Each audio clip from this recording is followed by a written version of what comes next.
So yeah, the wife's just got back from Nottingham. She parked in a multi-storey car park up there. I could see through my Tesla stalking app, which comes in very useful when I'm trying to monitor the car from afar. And yeah, I was a little bit worried. I thought, oh my God, multi-storey, it's going to be horrible. Is it safe there? Whatever. But at the end of the day, these things are reality. You can't be too uptight about these things. But she called me on the way home saying she'd done something. I immediately had that sinking feeling. I thought, what the hell's happened? And apparently, I had a bit of a scrape on some kind of wall on the way out, which is, yeah, there you go. Chewed the edge there, taken a horrible little bit out there. And it's not just that wheel. Oh no. It's this one as well, which is even worse around the edges.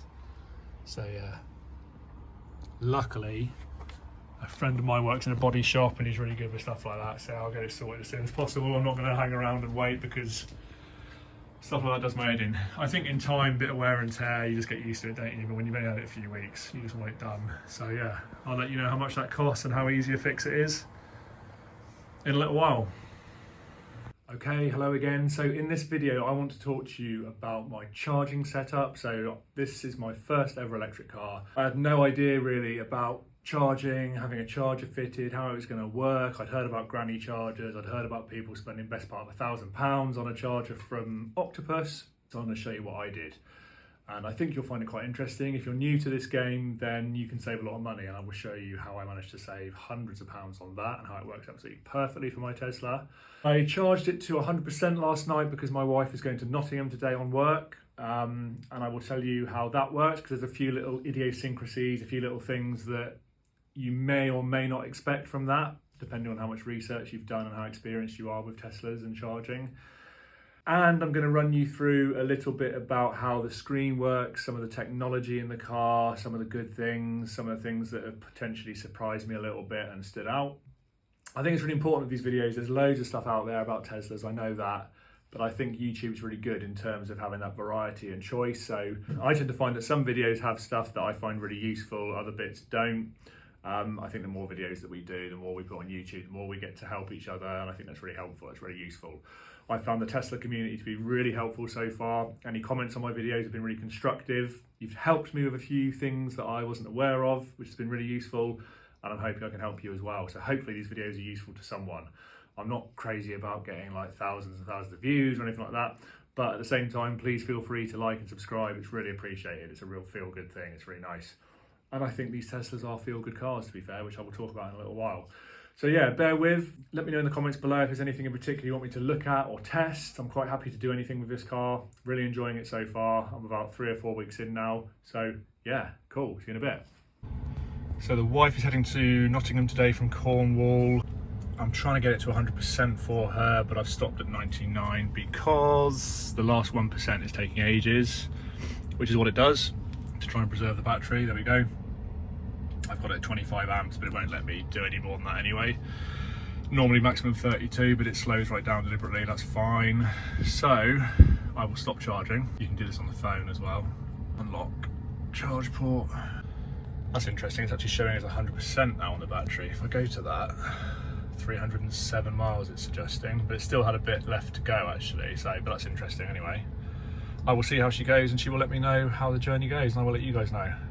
So I Tesla app stalked my wife all the way up to Gloucester Services, which is where the sat nav in the Tesla took her for charging. So she went off with 99%, which, as I said in the video, turned out to be actually 100%. That was actually saying 307 miles at the time, so I thought that was quite good. For a 2-year-old car with 23,000 on the clock, that's very little degradation whatsoever, so I'm quite happy with that if that's accurate.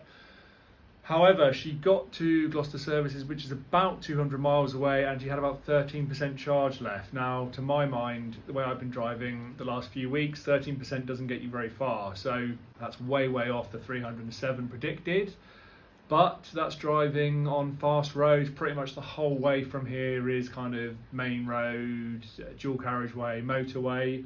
So she's doing sort of 70 pretty much the whole way, and we all know that that's not an efficient speed to be going at for an electric car. I have had the sat nav take me different ways before, kind of back lanes, slower roads, and that does make the range better. So yeah, I thought that was quite interesting. It's the first time we've charged to 100% like that. I reckon I probably could have squeezed another few miles out of it because it was showing 99% before I switched it off. So yeah, I will again at some point try that. That was quite interesting, but I now want to show you my charging setup and see if I can help any of you with that. So there is my setup. So my electrician came in, he checked everything out, he made sure I had an RCD in place. I had an electrician years ago when we built this garage.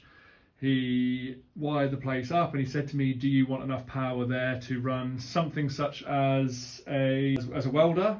I said, well, I probably won't be using a welder, but I will be using power tools at some point, and I may well have an electric car in the future. So yeah, he's done that and it was all set up, ready to go. So it does very much matter what your setup is already, whether you've got the right power, etc.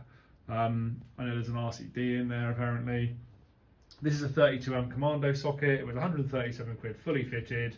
I've got my Tesla stuff here, charging cable which came with the car. I put that little plastic thing out there just to keep it out of the way. It's not looking very neat at the minute, but it works for my purposes. So 137 quid, I gave him a tip of 20 quid. It would still cost me way, way less than it would have been. I think I got quoted £1,700 for one charger. I know Octopus do one for the best part of 1,000. I'm with British Gas already, so I changed my tariff to their EV tariff. It's 7.9 pence per kilowatt hour from midnight to 5 in the morning, which is marginally less good than Octopus is, but I couldn't be messing around. I think Octopus is about 7 pence and it's from 11:30 till 5:30, so it's like an extra hour. But 5 hours a night is plenty enough for me. Works out absolutely brilliant. Yeah, so I saved myself hundreds of pounds, if not £1,000 or more, by having that installation. And because it's a Tesla, it takes the electric when it wants it. You can adapt the amount of current that's going into it, set it on a timer, absolutely fine. I don't know why you would spend £1,000 or 500 quid even on one of these fancy ones particularly. Okay, so one thing I didn't explain was when I had this fitted, this piece here, you can see that blue piece, I had to order that from Tesla online. so what came with the car was this with a 3-pin plug, which I used for a little while before I had the Commando socket installed. But I had to order this piece from Tesla. It turned out within a couple of days. It's really good. It's about 45-50 quid. Slots in the top there where my pinky is, and then away you go. So like that. Absolutely spot on. So that was the only other thing. Yeah, I missed that, so I just edited that back in for your convenience. This is the first car I've had where I've actually been quite keen to do a few mods, actually, which is a bit weird. I've never really bothered doing that before with previous cars. So I've blackened the badges, which I think looks quite cool on the white car. Blacked out, slightly blacked out windows, the black alloys that are now curved, what have you. But I've also got this bad boy here. So this is, a rear carbon fibre effect spoiler, which some of you might think is a bit tacky, but I quite like, to be fair. I'm going to just show you how easily it fits on the back here without scratching the damn car, knackering something, doing something stupid and foolish. So literally, it literally just sits on there. Like that, and of course you drive off as fast as you like, it'll just stay there. No, I've got to now clean the area really, really carefully, alcohol rub it to make sure it's completely clean, and then it comes with tape to go on the inside and stick, which will hopefully work. I'm praying that I do that, so I will update you in the next video on that one, let you know how it's gone, but I think it's going to look quite cool.